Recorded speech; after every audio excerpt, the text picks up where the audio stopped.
Hello everyone. Welcome to our Thursday night Facebook Live. Alyssa Lebrecq, nutritionist and gut expert. And tonight we are talking all about gas. I mean, the really embarrassing, smelly, tooty, farty type of gas that no one really likes to talk about and everyone's really embarrassed about. And I'm going to share an embarrassing story with you. So, listen. I totally understand the situation that you're in. And the thing about gas is it is one of the most humiliating things I think many of us have experienced before.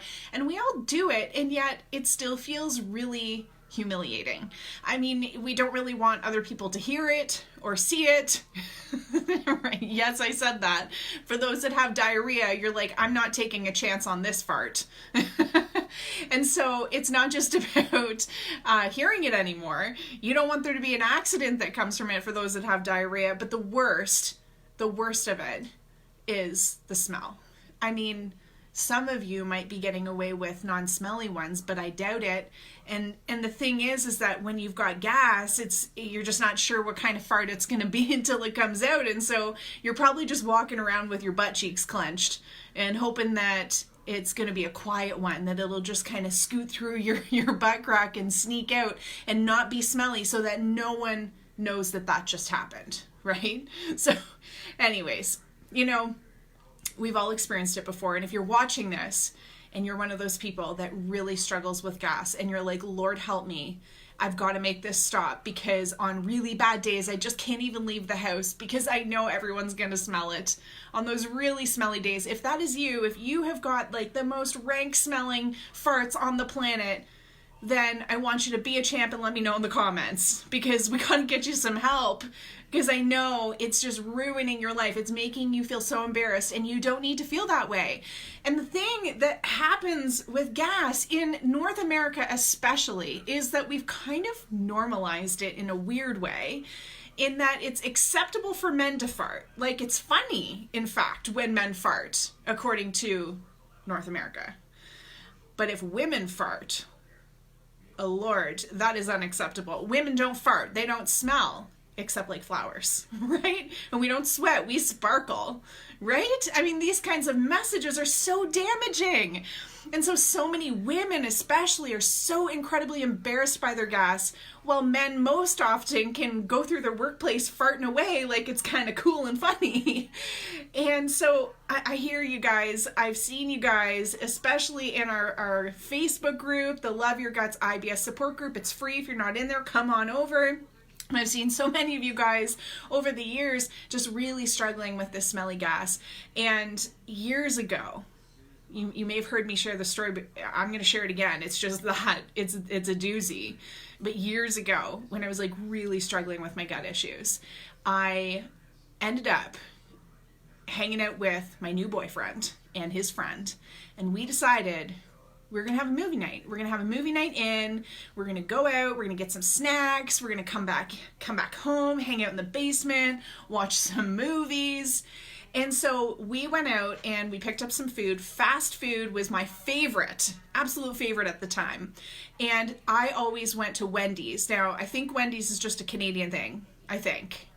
For any of the Americans watching, do you guys have a Wendy's? I used to go to Wendy's and I would order the spicy chicken burger, large fries, extra big Coke, and buffalo ranch dipping sauce. That was my jam. And I lived on this almost daily. It was horrific. No wonder my gut was a hot mess. But anyway, so this one night was no exception. We're going to Wendy's. We go to Wendy's. And then we decide we're going to hit up the candy store, basically. We're going to go buy some candy. And oh my God, I cringe now when I think back to it. So we got a little bit of everything, some chocolate, some sweet stuff. We go back to the house. And you have to understand, back then, I had such terrible gut issues. Like my body was pretty much this like foggy, inflamed, like I was exhausted all the time. I had brain fog, memory issues, high anxiety, super bloated, gassy.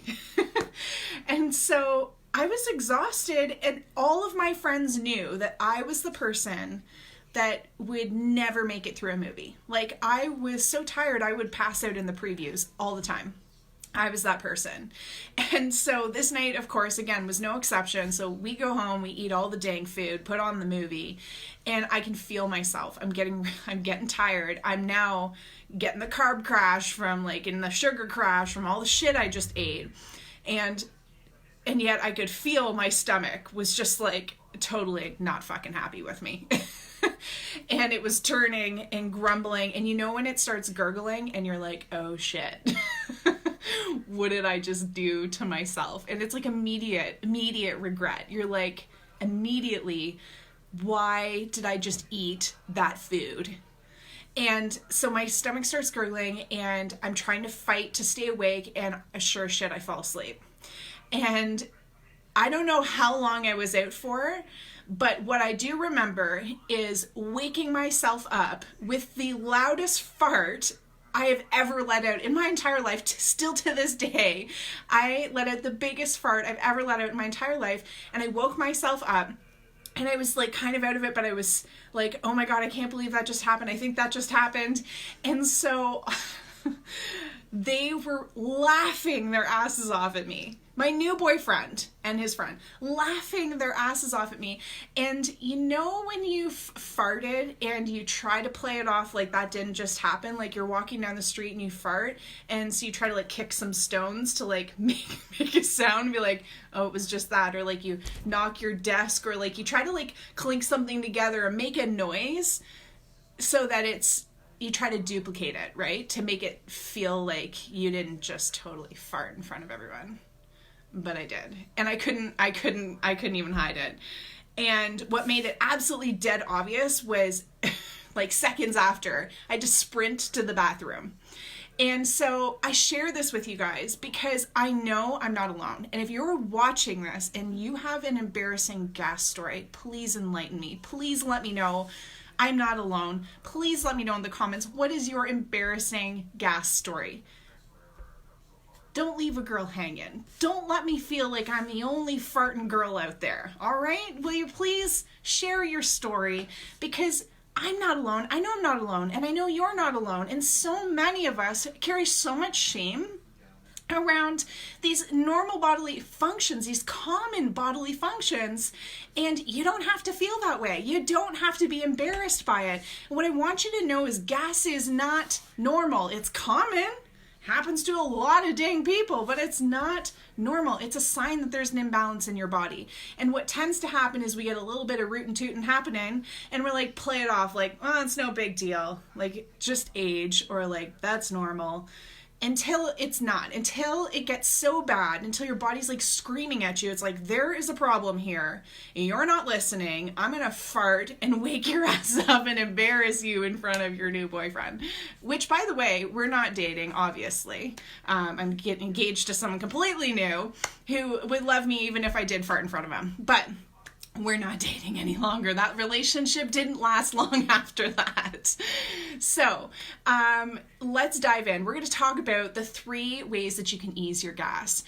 And I'm really excited about this topic because, it goes along with not just the diarrhea and constipation, but the bloating and many of the other digestive symptoms that so many of you guys are struggling with. And my stance on this stays very much the same as it does for addressing gas, bloating, diarrhea, constipation. No matter what we're addressing, we've got some really core things that we've got to talk through. So I'm going to give you those 3 things today. So number one, the number one thing, well, not the number one thing, but the first thing that you need to start with if you want to start easing up on your gas is you need to stop drinking with your meals. Now, I know, mind blown. You're thinking, but wait, Alyssa, every time I go to a restaurant, they ask me, what would I like to drink with my meal? I get it. I mean, it's also very common in North America. Again, we've got lots of clients all over the world, UK. So this happens over there as well. But I find especially in North America, we have adopted some of these really unhealthy behaviors and habits.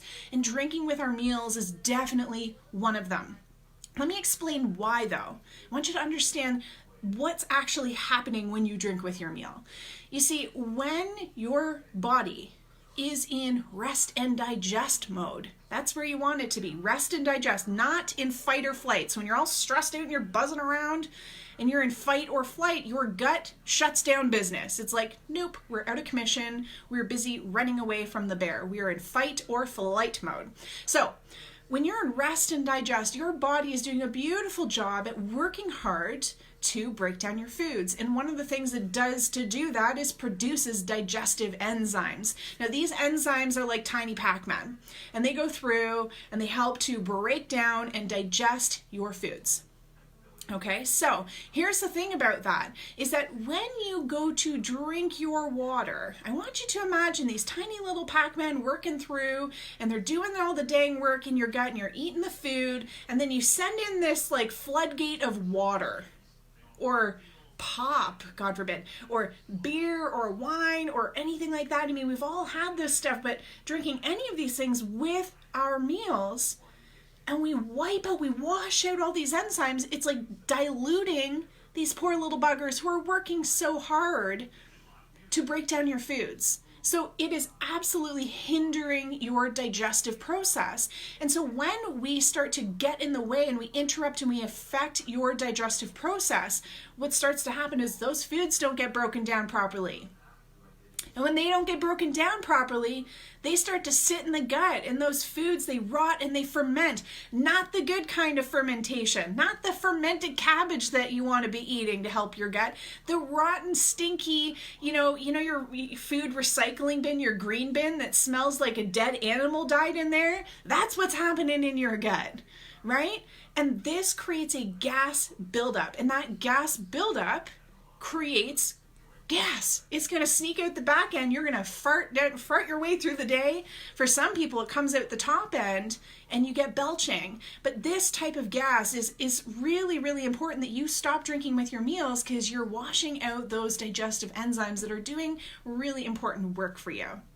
Now, when we start to dig in a little bit deeper, let's dig in even deeper.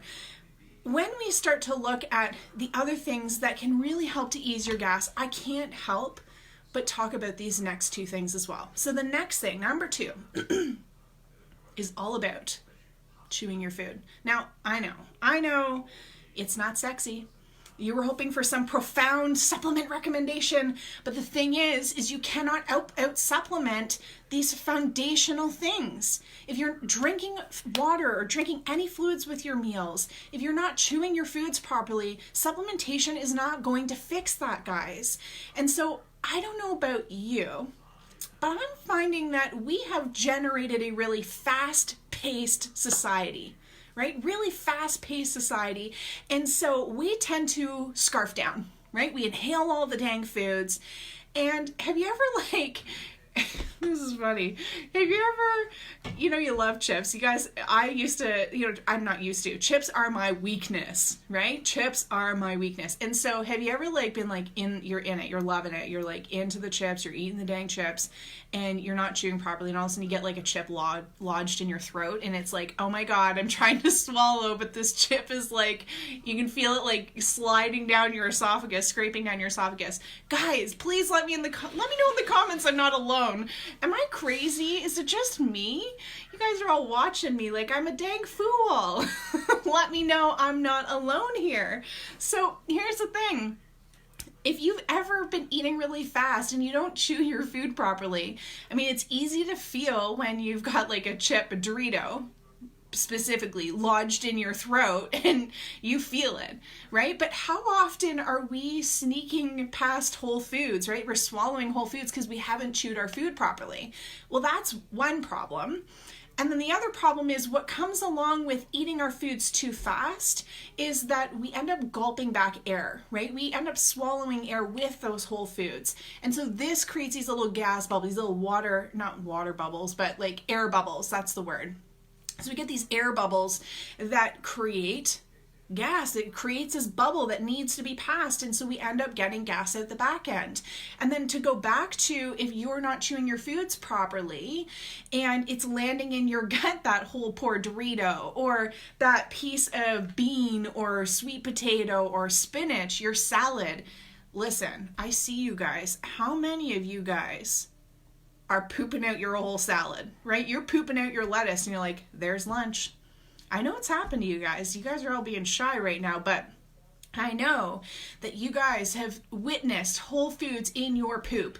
If that is you, then that is a sign of two things. One, you're not chewing your foods properly, and you're not breaking down your foods properly. And so this is really problematic, because if we go back to number one, and when I explained when you're drinking your water with your meals and those digestive enzymes are being washed out and not able to break your foods down, remember what happened. Those foods rot and ferment in the gut. Now, even if you're not drinking with your meals and you're eating too fast, you're eating way too fast, and these whole foods are landing in your gut. Your gut's not meant to break down whole foods. And many of you are watching this and have underactive stomachs, which I'm going to explain in just a second. Many of you have underactive stomachs. So these digestive enzymes are depleted. You don't have enough of them. And so now we've got these whole food particles and a weakened gut, and then we get that same formula. Undigested food particles equals fermenting foods in your gut equals gas buildup, and you're going to fart your way down the day, right? Fart your way through the day. And so that is why it's so critical. You've got to stop drinking with your meals and chew your dang food. All right, let's talk about the last one. This is the most important one, And I stand by this. Again, whether we are talking about gas, bloating, diarrhea, constipation, fixing your gut as a whole, this has to happen no matter what we're talking about. You have to address the reason why you're getting gas. Why are you farting? And why does it stink so much? Why? It's so embarrassing. Why is it happening to me? Right? I know, you're thinking that. But you have to answer the question, why? Why is it happening? Otherwise, you are throwing shit to the wall and hoping it will fix it. Probiotics are not going to fix your gas on their own. Right? This is random supplements. They're not going to fix your gas. And so many of you guys, I see you in the group I saw today, someone was jumping in there and they're talking about goji apple cider vinegar gummies. No, that's not going to fit. You're not deficient in goji apple cider vinegar gummy bears, right? Guys, we have to address the reason why you're experiencing gas. So I want to teach you what can cause your gas, why you might be experiencing gas. There's many different reasons. And so this is why we need to be a little bit more proactive and really making sure that we are getting you a responsive, complete gut repair system, right? No guessing. No throwing shit to the wall and hoping it sticks. You've got to understand what's going on inside your gut. So let's talk about the things. Bacteria. Bacteria is such a really big category that can be causing your gas. Many different types of bacteria. It could be parasites. It could be candida. It could be H. pylori. It could be SIBO. And many of you guys are hearing me talking more and more about SIBO. And you have a lot of questions about it, and I love you for it. And something that's really important that you need to know about SIBO is that there's two different types. There's methane dominant and hydrogen dominant. And these are two types of gas. Gas, guys. So if you've got SIBO, you feel like you got some sort of trapped gas going on in your stomach, or you are, again, a rootin' tootin' machine, and you've got bloating happening because you've got trapped gas in your stomach, well, apple cider vinegar, enzymes, these types of things, they're not going to fix that. We have to fix the reason why. So it could be bacteria, right? Bacterial imbalances. That could be one thing. The other big thing is deficiencies. If you have any sort of deficiencies happening in your body, that can be contributing to your gas. And then also damage. Damage that can be happening within your body, whether it's within your gut, within your intestines. It could be motility related. It could be things like leaky gut. We have to address the reason why. And so this is why in the Love and Trust Your Guts program, we go through a full responsive removal plan. And then we move you into a meta gut repair plan. right? You cannot guess your way through this. You can't have missing pieces. And so it's why so many people, they are taking something like they go to the health food store, and this is what I did when I was trying to fix my gut and I didn't understand what the heck was going on. I went into the health food store and I bought the most expensive probiotic I could find. I'm like, this'll do it. I mean, I am there for it. I am ready to invest. I just know that I need to do something. And so I buy this probiotic, take it home, and then it did nothing. It didn't fix the symptoms that were affecting my quality of life. And what I didn't realize was the symptoms I was trying to correct with that probiotic, that's not what that probiotic's job was. And so this is why we go through responsive removal. We get rid of these bacterial imbalances, and then we get you into the meta gut repair, so that you're not just fixing your gut today, you're preventing the damage and deficiencies that got you stuck in the first place.